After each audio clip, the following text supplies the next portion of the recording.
Olá a todos, eu sou Andréa Pereira, médica nutróloga, trabalho na Oncologia e Hematologia do Hospital Israelita Albert Einstein, tenho doutorado pela Unifesp, pós-doutorado pelo Instituto Israelita de Ensino e Pesquisa e atualmente estou fazendo pós-doutorado pela Medicina Esportiva da USP em Câncer e Obesidade e Exercício. E eu estou aqui muito bem acompanhada com o psiquiatra Adriano Segal, doutor em psiquiatria pela Faculdade de Medicina da USP, coordenador de psiquiatria do Centro de Obesidade e Diabetes do Hospital Alemão Oswaldo Cruz, responsável pela psiquiatria do Ambulatório de Obesidade e Síndrome Metabólica do Serviço de Endocrinologia da USP e membro de várias sociedades aí médicas. Nós falamos muito nos 2 primeiros episódios sobre o porquê que nós comemos, sobre alimentação industrializada, e a gente tem um país aí com 41 milhões de pessoas com obesidade, né? As pessoas muitas vezes relacionam a obesidade a comer demais, a gente sabe que não é isso, né? A gente tem a obesidade como uma doença crônica e muitas vezes as pessoas realmente falam que comem demais e não conseguem parar de comer. E aí a minha primeira pergunta para a Adriana é exatamente isso, né? Às vezes eu ouço a pessoa falar, é que eu tenho uma compulsão. O que é compulsão alimentar? Bom, primeiro, André, é um prazer estar aqui, muito obrigado pelo convite. É sempre bom estar do seu lado e é realmente gostoso falar desse tema. Respondendo a tua pergunta, existe uma classificação técnica do que é a compulsão alimentar, mas as pessoas normalmente acham que compulsão alimentar é quando elas comem alguma coisa que ou o médico ou o nutricionista falou para não comer. Então, aquelas coisas proibidas, tá? Então, vem aquela, putz, eu comi um chocolate, foi compulsivo. Não. A compulsão alimentar é definida pela ingestão de uma imensa quantidade de comida num intervalo curto de tempo, com a sensação de perda de controle sobre o que a pessoa comeu, mas e também sobre o quanto a pessoa comeu. Pra você ter uma ideia, existem episódios de compulsão alimentar descritos na literatura de até 15 mil calorias, quer dizer, seria comer 15 mil calorias no intervalo de algumas horas. 15 mil calorias é o que a gente deveria comer mais ou menos, a grosso modo, numa semana inteira. E a pessoa consegue comer isso em poucas horas. Além disso, não está associado só a comidas das quais a pessoa gosta. Então, às vezes, a pessoa come, nesse episódio de compulsão, ela pode comer manteiga pura, arroz congelado, arroz cru, não descongela a comida para comer, enfim, a pessoa se atraca com a comida. Existe uma perda de controle muito grande. E também causa um grande sofrimento para a pessoa não queria comer daquela maneira. É diferente, por exemplo, de alguém que fala assim, não, eu gosto de ir uma vez por mês no rodízio de carne e quando eu vou lá eu chuto o pau da barraca.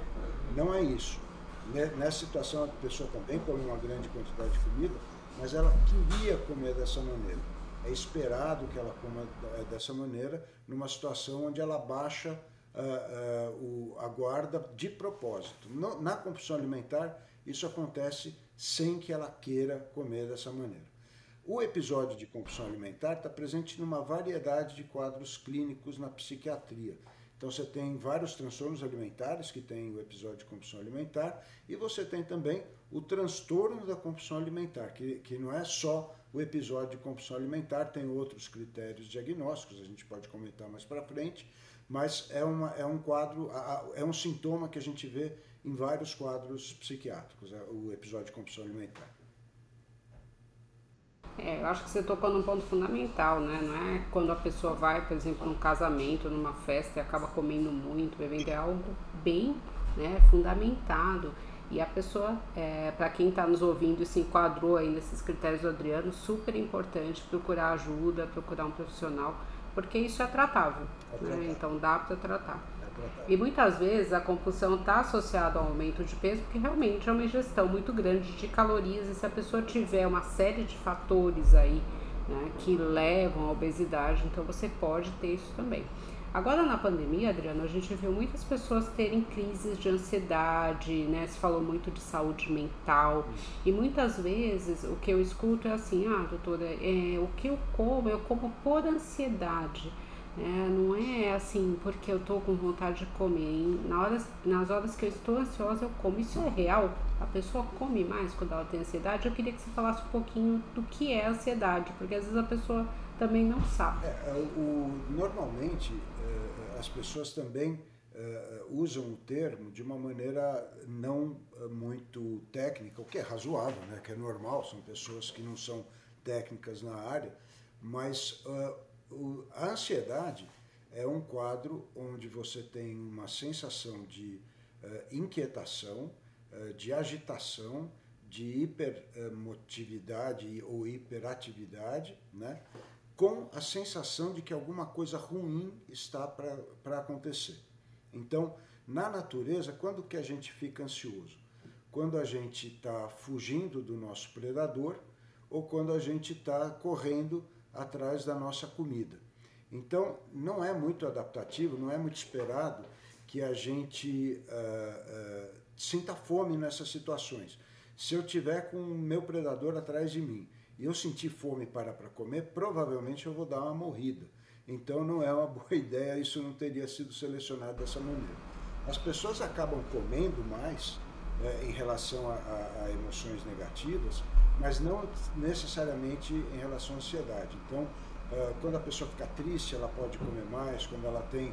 Hoje eu atendi uma paciente que perdeu o pet de 15 anos de idade, e aí ela, há uma semana, e aí ela passou a comer mais, mas o que é interessante a gente notar é que a gente come, na verdade, quando a gente está relaxado, no mau sentido, quando a gente está meio esgotado, quando a gente passou por um momento de muita tensão, e aí relaxa essa tensão, até porque acabou o neurotransmissor, não dá para ficar tenso indefinidamente, aí nessa situação a gente pode comer.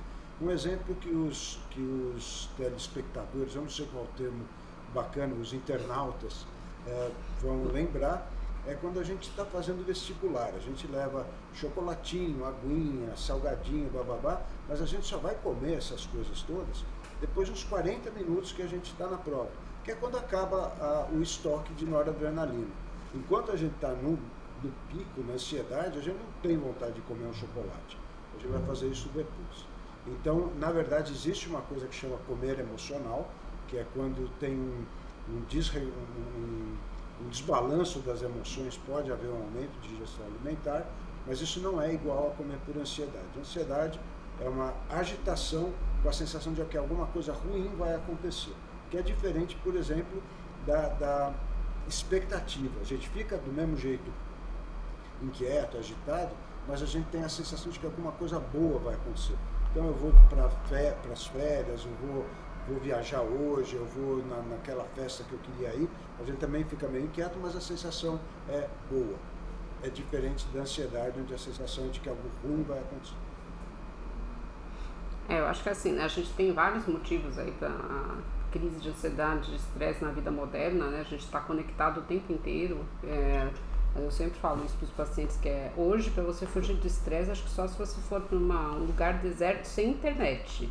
Não adianta, né? Se tiver internet, você vai estar conectado o tempo inteiro. Então o estresse, ele tá, né? Você tem que saber lidar com esse estresse.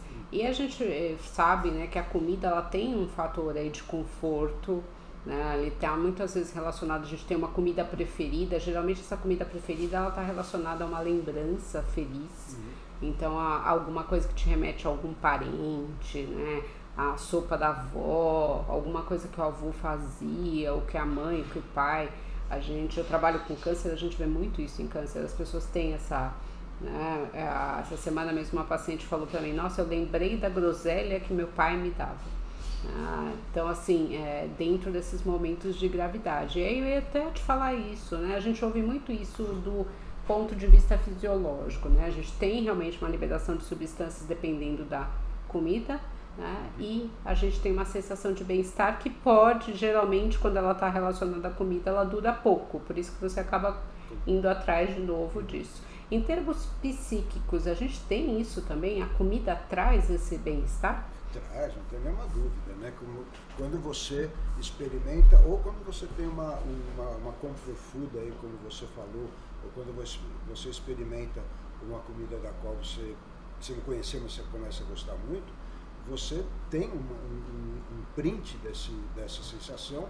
Isso faz com que você no futuro provavelmente vai voltar a procurar por essa sensação. Isso é o que a gente chama de comer hedônico, né? Você lembra do prazer que aquela comida te trouxe, você se condiciona a buscar de novo por aquela sensação. Isso pode, em algumas situações patológicas, desviar desse mecanismo que é fisiológico e virar um mecanismo patológico, quando você muda até as áreas de controle da ingestão alimentar, né, no cérebro, e aí você passa a comer de uma maneira compulsiva. Então, sim, isso existe, é bem definido na psicologia, na comportamental, tudo isso.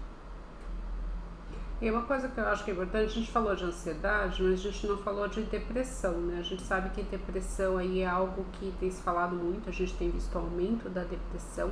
A depressão, muitas vezes, o que eu vejo no consultório, algumas medicações psiquiátricas podem levar ao aumento de peso, né? E eu sempre falo para os pacientes, às vezes dá para realmente trocar essa medicação e às vezes não dá. Porque você tem... A depressão também está associada aí a comer mais ou está mais relacionada a comer menos? Então, você tem... antigamente você tinha uma distinção entre depressão típica e depressão atípica. A depressão típica seria aquela que cursaria com diminuição do apetite, diminuição do sono e diminuição da libido, né? E menos sintomas ansiosos, mais sintomas melancólicos, né? A depressão atípica é o contrário disso, teria aumento de apetite, aumento de sono, pode ter aumento de libido e mais sintomas ansiosos. Nos casos de depressão atípica, sim, você pode ter um aumento de peso. Mas essa pergunta é muito importante porque a obesidade é fortemente relacionada à depressão, não só do ponto de vista das duas ocorrerem juntas com grande frequência, mas delas comungarem de mecanismos causadores comuns. São doenças distintas, a obesidade não é um transtorno psiquiátrico, né? Mas você tem muitos mecanismos fisiopatológicos comuns, como diminuição de atividade física, aumento de estado inflamatório, alteração de imunidade, alteração de microbiota intestinal, tem várias coisas comuns alteradas nos dois quadros. Então, a chance de você ter obesidade estando deprimido é 20% maior do que não estando. E a chance de você ter depressão estando obeso é 30% maior do que não estando obeso. Então, elas têm uma relação bionívoca aí aliás, bilateral de comorbidade. A gente escuta muito, né, Adriano, que obesidade é comer demais, né? As pessoas não sabem que a obesidade é uma doença, né, que ela é multifatorial, ou seja, ela tem várias causas. A gente sabe que dentro da doença obesidade eu tenho menos saciedade e eu tenho mais apetite, isso faz parte, isso é uma das características, né? Mas a pessoa tem uma tendência maior a engordar e por uma série de fatores. Às vezes a gente pega pessoas que comem exatamente a mesma quantidade e um não tem obesidade e o outro tem. E uma coisa que a gente escuta muito, né, tipo assim, meu peso estava normal até tal época, e aí aconteceu alguma coisa na minha vida e eu comecei a engordar. Eu queria te perguntar exatamente isso. A gente tem uma relação de algum evento traumático aí na nossa vida como um gatilho para a obesidade? Isso pode acontecer? Pode acontecer. Uma coisa interessante, depois eu volto para essa pergunta específica, mas é uma coisa importante, é a correlação que tem, por exemplo, com abusos variados na infância e presença de obesidade, especialmente obesidade mais grave, e também com quadros psiquiátricos. Então, no período em que o sistema nervoso está se formando, abusos ou físicos, ou psíquicos, ou mesmo financeiros, enfim, abusos em geral, podem modificar a evolução daquele indivíduo, levando ao aparecimento de quadros de obesidade e também quadros psiquiátricos. Mas, mais especificamente no que você falou, pode acontecer, é mais raro acontecer por um trauma, os dois marcadores na idade adulta para início de obesidade, para homens o casamento, né? Isso é bem definido, para mulheres... Ixi, aí você está mexendo, né? É um evento traumático. Eu não queria chamar isso de evento traumático, senão minha esposa... É isso que eu ia falar, senão o pessoal fica bravo. E para as mulheres, a gravidez, especialmente a segunda gravidez, está associada ao aparecimento de obesidade na idade adulta. Agora, você falou uma coisa na outra pergunta, eu esqueci de comentar, muito importante, da questão dos medicamentos psiquiátricos causarem ganho de peso. Uma boa parte deles causa mesmo ganho de peso, mas essa resposta é individual, então um medicamento pode fazer uma pessoa ganhar e outra não, e existem medicamentos com menor potencial de causar isso. Então, se o internauta tiver ganhado peso tomando a medicação psiquiátrica, conversa com o psiquiatra ou com o médico, com a médica que passou a medicação, e discute isso francamente. Isso daí é uma coisa que tem que ser vista, porque é um problema sério. Você tem aparecimento não só de obesidade pós-medicação psiquiátrica, mas também de diabetes, de dislipidemia, de alteração de colesterol e tal, e essas coisas têm que ser adequadamente abordadas, né? Eu acho que, assim, isso é importante. Às vezes a pessoa não sabe isso, então é comum vir alguém me procurar e falar, tal, aí eu começo a ver a medicação. Você começou a engordar quando? Faz tanto tempo. Coincidiu com o uso dessa medicação? Nunca tinha pensado nisso, mas coincidiu. Então, às vezes a pessoa não tem essa informação, né? Então é importante conversar realmente com o médico, é o que eu falei. Às vezes dá para trocar, né, por uma outra, às vezes não. Então tem que realmente conversar, porque muitas vezes você vai trocar e você acaba descompensando essa pessoa do ponto de vista psiquiátrico, né? Hoje em dia a gente tem vários tratamentos, muito mais tratamentos para a obesidade, mesmo do ponto de vista farmacológico, que são mais seguros do ponto de vista psiquiátrico do que no passado. Então, se nas situações onde não dá para trocar a medicação psiquiátrica que causou ganho de peso, dá para se avaliar um tratamento anti-obesidade com mais segurança hoje em dia. Eu acho que isso é importante, né? Eu achei interessante essa informação aí do casamento ser um fator desencadeante para o homem. A gente tem alguns estudos que falam que a média de engorda pro casal depois do casamento é 10 quilos para cada um no primeiro ano, né? Então, muitas vezes a gente tem, também eu falo isso para os pacientes, que é uma junção de hábitos alimentares diferentes, e o homem geralmente come mais que a mulher, ele tem um metabolismo favorável aí, que ele não engorda, e às vezes a mulher começa a comer a mesma coisa que o homem, e por aí você vai, e às vezes você não comprava alguma coisa mais calórica, o outro compra, e aí você não resiste, por aí vai, mas a gente tem, além disso, a parte psicológica também ligada. E mudam os programas, né? Antes a turma saía para um tipo de atividade, depois sai para jantar e tal. Sim, isso eu acho que faz parte do envelhecimento, né? As pessoas vão ficando mais velhas, elas querem programas, geralmente é um programa relacionado a comer, né, ficar sentado, a passar mais tempo à mesa, né, e a gente vê isso, né. Agora na pandemia as pessoas deixaram de compartilhar, porque não dava para você sair, né, e muitas vezes eu achei interessante, né, a gente tem esse fator da comida tão importante, pessoas que fizeram jantares virtuais, né, cada um na sua casa, e aí você compartilhava isso conversando com as pessoas virtualmente. Porque isso é importante, né? Eu acho que é uma coisa que a gente tem ressaltado muito, que não é você restringir o hábito alimentar, porque isso faz parte da nossa cultura, da nossa parte psicológica, de família, etc, etc. Mas, né? Exatamente, está ligado a isso. E você começou a falar de um assunto do abuso e obesidade, né? Eu queria que você falasse, a gente fala muito do abuso sexual na infância, sendo um gatilho aí para obesidade, você falou de vários tipos de abuso. Eu queria que você desse uma detalhada um pouquinho nisso. Você pode ter, por exemplo, o abuso psicológico, o abandono, enfim, a sensação de não pertencimento.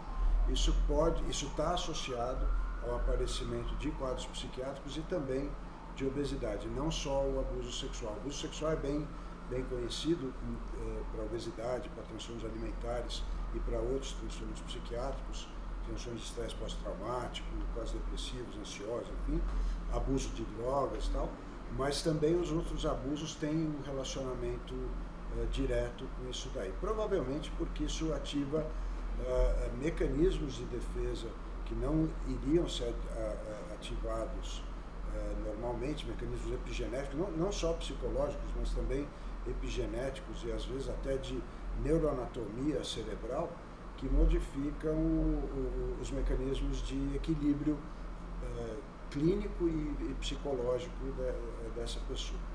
São coisas muito traumatizantes mesmo. Eu acho assim, a gente já está aqui quase terminando, Adriano, existe ainda muito preconceito em relação às doenças psiquiátricas, né? Muitas pessoas acham que, por exemplo, a compulsão, a ansiedade, a depressão são coisas controláveis, né? Que a pessoa deveria ter uma força de vontade e conseguir controlar isso. E aí eu queria que você deixasse aí como mensagem final exatamente isso, né? Eu devo procurar tratamento ou realmente isso é algo que eu consigo controlar? Eu acho que isso que você falou, você poderia ter falado também para a obesidade, porque as pessoas acham exatamente a mesma coisa da obesidade. Tem que procurar tratamento, são doenças, os tratamentos são variados, são individualizados, e são, o mais importante, eles são seguros e têm uma muito boa eficácia. Então, há que se perder esses preconceitos. Primeiro, a pessoa mesmo tem que perder os próprios preconceitos, procurar por tratamento e, com o tempo, essas coisas vão, se Deus quiser, desaparecer da sociedade. Esses preconceitos vão acabar e as pessoas vão ser mais tranquilas para tratar essas doenças, como tratam de doenças cardíacas, renais, oncológicas, enfim. Tem que procurar. Sim.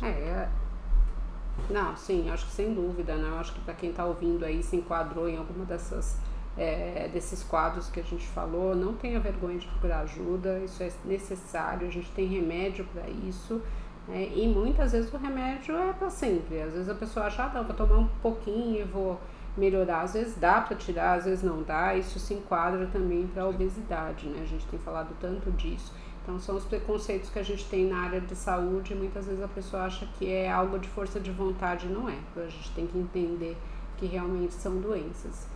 Podem ser algo temporário ou maior, né? Tem. E a pessoa com obesidade que tem um transtorno psiquiátrico é vítima de 2 preconceitos. Sim. Não bastasse a gordofobia, tem a psicofobia também. Então, precisa juntar as forças aí, procurar ajuda, que o caminho é bem virtuoso quando você faz isso. E é isso, eu acho que a melhor forma da gente evitar preconceito é com conhecimento. Aí eu sei que isso realmente não depende de mim, que não é minha culpa e eu vou atrás de ajuda. Queria agradecer muito aí o Adriano, a gente está chegando no final aí do nosso podcast. Se você ficou com alguma dúvida, procure o Adriano Segal nas mídias, podem me procurar também, ou entre no meu site www.doutorandreanutrologia.com.br, né? E procurem também os sites aí, a gente tem vários sites de sociedades, aliás tem uma de transtornos alimentares. Adriano, você pode falar o site? Na verdade você pode procurar o site da Associação Brasileira de Psiquiatria, que é abp.org.br, né?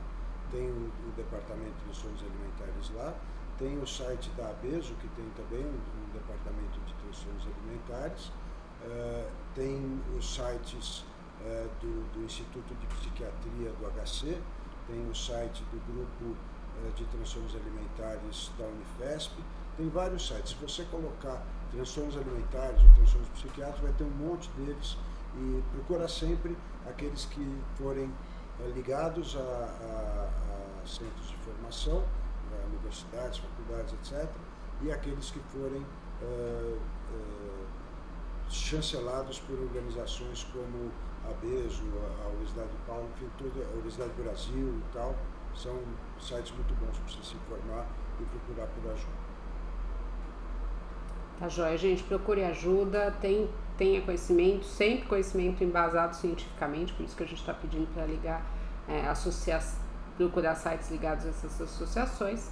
E não percam o próximo episódio, quando nós vamos falar dos transtornos opostos, né? Das pessoas que não comem e por que elas não comem. Obrigada!